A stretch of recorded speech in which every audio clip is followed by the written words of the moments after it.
Here's another update on my aquaponics system. Lots of activity happening. I've transplanted loads of the chilies that were growing in these beds. For those of you that remember, into the grow beds right here. They've been randomly planted and quite densely planted, pretty close together. The new tomato plants that had gone in have been going pretty good. I've picked off another couple of aphids off these today.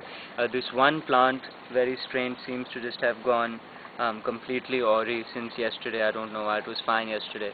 Another couple of tomato plants are doing that, though I have no idea why. I've put these 3 sponge gourd vines in from the vines over there. There's still some growing in the dirt. They're still a little down because I've just turned the water onto them right now. Basil's still going great guns. Ivy and alamander still doing quite well. Alamander still flowering on and off. Money plant, very happy, very large, oldest plant that's been in there. The mint also growing larger daily. That ivy is also sprouting more and more roots. The fish are all happy and joyous, so they were a little freaked out by this new food that I gave them right now. They didn't like it very much. The yabbies have also been fed. The crayfish, I'm sorry, have also been fed today. I just hope they were able to hold on to some of their food with the flow going, which I think they haven't been able to do. You can't see them down there at all. One's over there on the left by the pump outlet, and one's over there behind the PVC hide.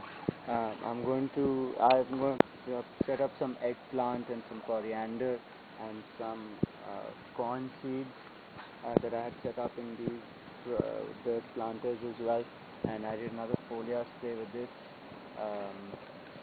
water gun just to get rid of the acids, and I'm going to add like a tablespoon or a teaspoon, whichever is smaller, of this sulfate of iron. This is ferrous sulfate, iron sulfate made by Vitax.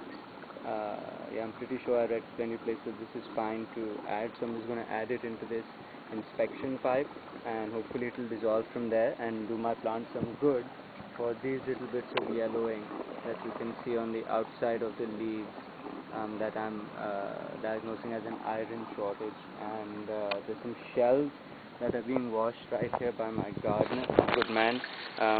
He's gotten a lot of this stuff done. And other than him thinking that I'm a madman, he's very helpful. Those are the shells. They're going to get pounded into some shell grit in just a while and get added to the system in that net that he's washing.